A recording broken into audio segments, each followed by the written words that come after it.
हाँ जी बच्चे, इलैक्ट्रोमोटिव फोर्स अपने को की आ difference in potential that tends to give rise and electric current. एक तरह का अपने को पोटेंशियल है जो उन्होंने विचकार डिफरेंस है दैट इज़ इलैक्ट्रोमोटिव फोर्स ਜਿਹੜਾ ਕੀ ਕਰਦਾ ਇਲੈਕਟ੍ਰਿਕ ਕਰੰਟ ਨੂੰ ਰਾਈਜ਼ ਕਰ ਰਿਹਾ।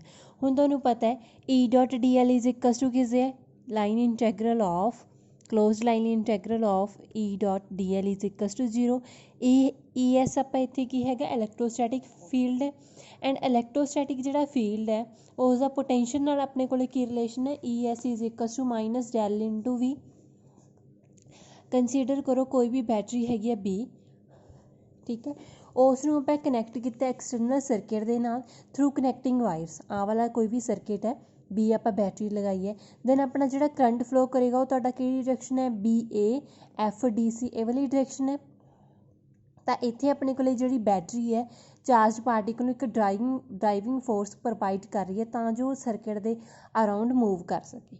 ठीक है, हुण अपने कोल जिहड़ा इलैक्ट्रॉन है उसकी डायरैक्शन किहड़ी हो जाएगी, उसकी डायरैक्शन ए वाली है BCDFA ये वाली डायरैक्शन दे नाल की है मूव कर रही है। हुण एक तो अपने कोल इलैक्ट्रिक फील्ड है बैटरी के कारण उसनूं आपां डेजिग्नेट किया एक्सप्रैस किया EV वैक्टर दे नाल। तां टोटल इलैक्ट्रिक फील्ड किस दे इक्वल है E is equals to EV plus ES electrostatic field है तो EV अपने कोल है जिहड़ा बैटरी दे नाल इलैक्ट्रिक फील्ड प्रोड्यूस होया।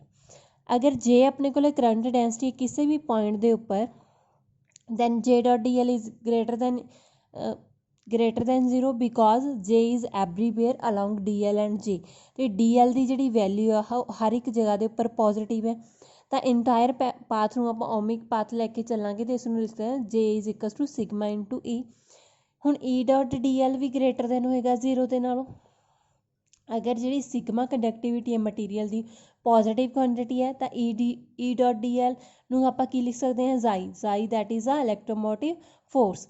हुण E अपना किस दे इक्वल है ES प्लस EB दे, इत्थे आपां वैल्यू पुट करांगे तो जाई किस दे इक्वल आ जाएगा integration of ES plus EB.dl। दोनों नूं अलग अलग करके लिखांगे।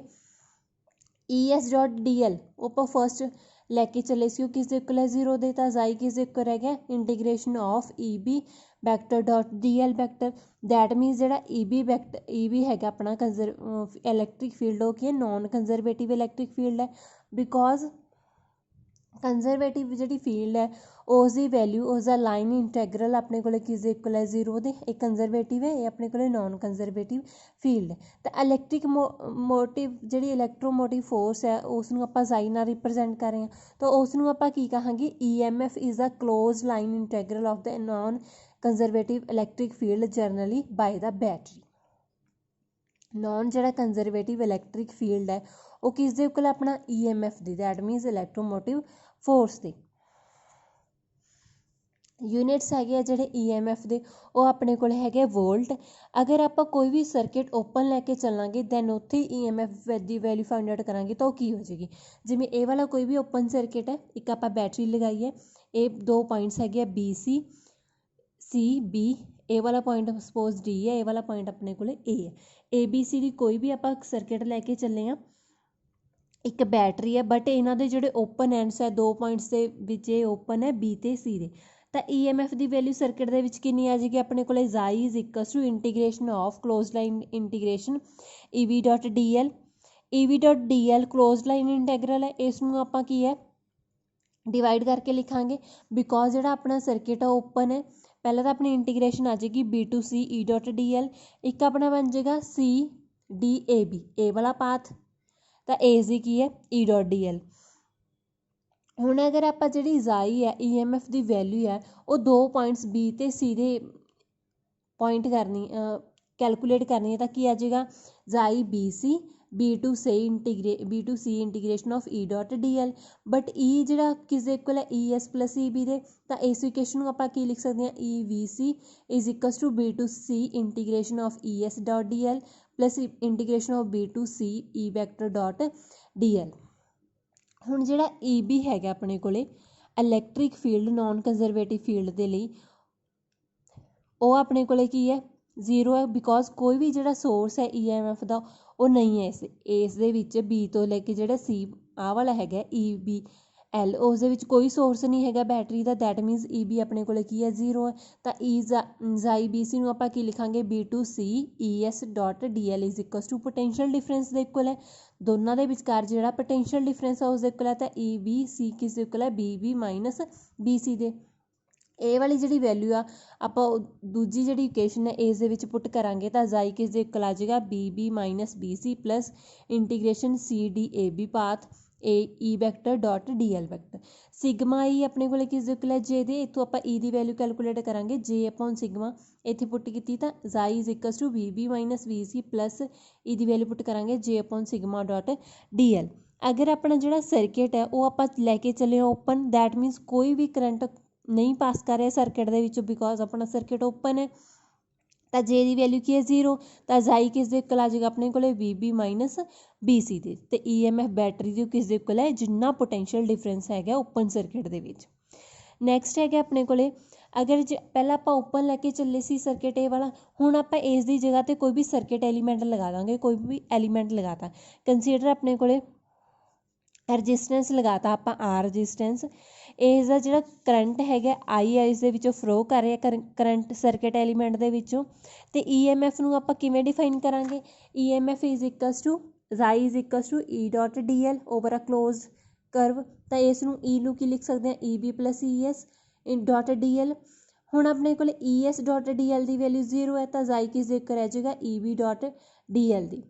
ਇਹ ਆਪਣਾ ਕੀ ਹੈ ਪਾਥ ਕਿਹੜਾ ਫੋਲੋ ਕਰੇਗਾ B ਤੋਂ ਲੈ ਕੇ C ਤੱਕ। ਇਹ ਵਾਲਾ ਜਿਹੜਾ ਸਰਕਿਟ ਐਲੀਮੈਂਟ ਆਪਾਂ ਇਸ ਦਾ EMF ਫਾਈਂਡ ਆਊਟ ਕਰਾਂਗੇ ਅਕ੍ਰੋਸ ਇਸ ਦੇ BC ਦੇ।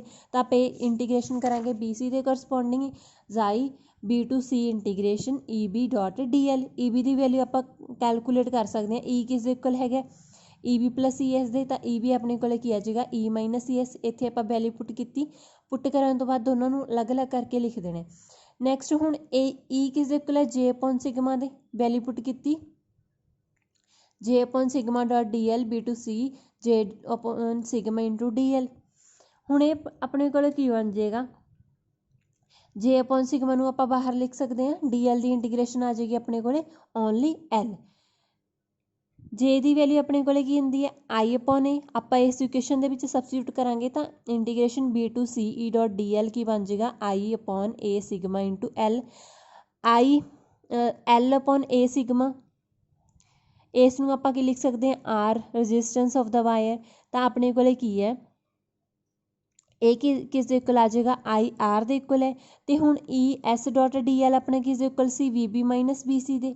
ਤਾਂ ਆਪਾਂ ਕੀ ਕਰਾਂਗੇ ਇਸ ਵਾਲੀ ਇਕੁਏਸ਼ਨ ਦੇ ਕਰਸਪੋਂਡਿੰਗ ਜ਼ਾਈ ਦੀ ਵੈਲਿਊ ਕੀ ਆ ਜਾਏਗੀ ਆਪਣੇ ਕੋਲੇ, ਇਸ ਦੀ ਵੈਲਿਊ IR ਹੈ, ਇਸ ਦੀ ਵੈਲਿਊ ਹੈਗੀ BB ਮਾਈਨਸ BC। ਪੁੱਟ ਕਰਾਂਗੇ ਤਾਂ ਜ਼ਾਈ ਆ ਜਾਏਗਾ ਆਪਣੇ ਕੋਲੇ IR minus BB minus BC, that means IR plus BC minus BB। ਅਗਰ BC ਤੇ BC ਮਾਈਨਸ BB ਨੂੰ ਆਪਾਂ ਕੀ ਲਿਖੇ, ਦੋ ਜਿਹੜੇ ਪੁਆਇੰਟਸ ਆ ਉਹਨਾਂ ਦੇ ਵਿਚਕਾਰ ਦਾ ਪੋਟੈਂਸ਼ੀਅਲ ਉਸ ਨੂੰ ਆਪਾਂ B ਪੁੱਟ ਕਰਾਂਗੇ ਤਾਂ V ਇਜ਼ ਇਕੁਅਲ ਟੂ ਕਿਸ ਦੇ ਇਕੁਅਲ ਆ ਜਾਏਗਾ ਜ਼ਾਈ ਮਾਈਨਸ IR ਦੀ। ਅਗਰ ਆਪਾਂ ਕੋਈ ਵੀ ਜਿਹੜਾ ਕਰੰਟ ਹੈ ਉਸ ਸਰਕਿਟ ਦੇ ਵਿੱਚੋਂ ਫਲੋ ਨਹੀਂ ਕਰ ਰਿਹਾ ਫਰੋਮ ਦਾ ਬੈਟਰੀ, ਮਤਲਬ ਸਰਕਿਟ ਹੈ ਜਿਹੜਾ ਆਪਣਾ ਓਪਨ ਸਰਕਿਟ ਹੈ I ਦੀ ਵੈਲਿਊ 0 ਹੈ ਤਾਂ V ਆਪਣੇ ਕੋਲ ਕਿਸ ਦੇ ਇਕੁਅਲ ਆ ਜਾਏਗਾ ਜ਼ਾਈ ਦੇ, ਜਾਂ ਜ਼ਾਈ ਆਪਣਾ ਕਿਸ ਦੇ ਇਕੁਅਲ ਆ ਜਾਏਗਾ V ਦੇ। ਨੈਕਸਟ ਹੈਗਾ study current in the absence of source of EMF। ਅਗਰ ਆਪਾਂ ਕੋਈ ਵੀ ਸਰਕਿਟ ਲੈ ਕੇ ਚੱਲੇ ਹਾਂ ਉਸ ਦੇ ਵਿੱਚ ਜਿਹੜਾ ਕਰੰਟ ਹੈ ਉਹ ਆਪਣੇ ਕੋਲ ਸਟੱਡੀ ਕਰੰਟ ਹੈ। ਸਟੱਡੀ ਕਰੰਟ ਦਾ ਮੀਨਿੰਗ ਆਪਣਾ ਕੋਈ ਵੀ ਜਿਹੜਾ ਸੋਰਸ ਹੈ ਨਹੀਂ ਹੈਗਾ ਚਾਰਜ ਦਾ ਸਰਕਿਟ ਦੇ ਵਿੱਚ, ਤਾਂ ਉਸ ਦਾ ਜਿਹੜਾ D ਰੋ ਅਪੋਨ DT ਹੈ ਚਾਰਜ ਡੈਂਸਿਟੀ ਵਿਦ ਟਾਈਮ ਦੇ ਨਾਲ ਵੇਰੀ ਨਹੀਂ ਹੋਏਗੀ, ਉਸ ਦੀ ਵੈਲਿਊ ਆਪਣੇ ਕੋਲ 0 ਹੋਏਗੀ। D rho curl rho upon curl T is equal to 0। Equation of continuity ਦੇ ਅਕੋਰਡਿੰਗ ਡੈਲ ਡਾਟ J ਕਿਸ ਇਕੁਅਲ ਆ minus curl rho upon curl T ਦੇ। ਅਗਰ ਇਹ ਵਾਲੀ ਟਰਮ 0 ਹੈ ਤਾਂ ਡਾਇਵਰਜੈਂਸ J ਕਿਸ ਦੇ ਇਕੁਅਲ ਹੈ 0 ਦੇ। ਅਗਰ J ਆਪਣਾ ਹੁਣ ਸਿਗਮਾ E ਦੇ ਇਕੁਅਲ ਹੈ ਤਾਂ ਡਾਇਵਰਜੈਂਸ J ਨੂੰ ਆਪਾਂ ਕੀ ਲਿਖ ਸਕਦੇ ਹਾਂ divergence sigma E is equal to 0। Sigma ਨੂੰ ਆਪਾਂ ਡਾਇਵਰਜੈਂਸ ਤੋਂ ਬਾਹਰ ਲਿਖਾਂਗੇ, sigma divergence E is equal to 0, that means divergence ਦੀ ਵੈਲਿਊ ਡਾਇਵਰਜੈਂਸ E ਦੀ ਵੈਲਿਊ ਆਪਣੇ ਕੋਲੇ ਕੀ ਆ ਰਹੀ ਹੈ 0। ਹੁਣ E ਆਪਣੇ ਕੋਲੇ ਕੀ ਹੈ ES plus EB electrostatic component, ਤੇ ਇੱਕ ਆਪਣੇ ਕੋਲੇ ਹੈਗਾ ਜਿਹੜਾ ਸੋਰਸ ਬੈਟਰੀ ਆਪਾਂ ਲਗਾਈਏ ਉਸ ਦੇ ਕਰਸਪੋਂਡਿੰਗ। ਤਾਂ ਡਿਵਰਜੈਂਸ ਈ ਨੂੰ ਆਪਾਂ ਲਿਖ ਸਕਦੇ ਹਾਂ divergence E S plus E V is equals to 0। That means divergence ਅਲੱਗ-ਅਲੱਗ ਕਰਕੇ ਲਿਖਾਂਗੇ divergence E S plus divergence E V is equals to 0। ਅਗਰ ਆਪਾਂ ਕੋਈ ਵੀ ਸੋਰਸ ਨਹੀਂ ਲਗਾ ਰਹੇ in the absence of source of E M F ਤਾਂ ਈ ਵੀ ਦੀ ਵੈਲਿਊ ਆਪਣੇ ਕੋਲ 0 ਆ ਜਾਏਗੀ। ਤਾਂ ਡਿਵਰਜੈਂਸ E S is equals to 0। ਹੁਣ ਈ ਐਸ ਇਲੈਕਟ੍ਰੋਸਟੈਟਿਕ ਫੀਲਡ ਹੈ, ਉਸ ਦਾ ਪੋਟੈਂਸ਼ੀਅਲ ਦੇ ਨਾਲ ਰਿਲੇਸ਼ਨ ਕੀ ਹੈ, E S is equals to minus del V. ਇਸ ਦੀ ਵੈਲਿਊ ਇਸ ਇਕੁਏਸ਼ਨ 'ਚ ਪੁੱਟ ਕਰਾਂਗੇ ਤਾਂ divergence minus del V is equals to 0। ਇਹ ਬਣ ਜਾਏਗਾ del square V is equals to 0। This is a Laplace equation. ਹੁਣ ਇਸ ਤੋਂ ਕੀ ਕਨਕਲੂਜ਼ਨ ਕੀ ਨਿਕਲ ਕੇ ਆ ਰਿਹਾ ਵੀ ਜਿਹੜੀਆਂ ਆਪਣੀਆਂ ਸਟੇਡੀ ਕਰੰਟ ਪ੍ਰੋਬਲਮਸ ਹੈ ਬਿਲਕੁਲ ਸੇਮ ਵੇ ਦੇ ਨਾਲ ਆਪਾਂ ਕੀ ਕਰਾਂਗੇ ਸੋਲਵ ਕਰਾਂਗੇ ਜਿਵੇਂ ਆਪਾਂ ਲੈਪਲੇਸ ਇਕੁਏਸ਼ਨ ਦੀਆਂ ਜਿਹੜੀਆਂ ਐਪਲੀਕੇਸ਼ਨਸ ਹੈ ਉਹਨਾਂ ਨੂੰ ਸੋਲਵ ਕਰਦੇ ਹਾਂ, ਬਿਲਕੁਲ ਸੇਮ ਹੈ ਸਾਰੇ। ਇਸ ਦੇ ਲਈ ਆਪਣੇ ਕੋਲੇ ਜਦੋਂ ਕੋਈ ਵੀ ਸੋਰਸ ਨਹੀਂ ਆਪਾਂ ਅਪਲਾਈ ਕਰ ਰਹੇ ਤਾਂ ਲੈਪਲੇਸ ਜਿਹੜੀ ਇਕੁਏਸ਼ਨ ਹੈ ਉਸ ਨੂੰ ਸੈਟਿਸਫਾਈ ਹੋਣਾ ਕੰਪਲਸਰੀ ਹੈ ਇਸ ਕੇਸ ਦੇ ਲਈ।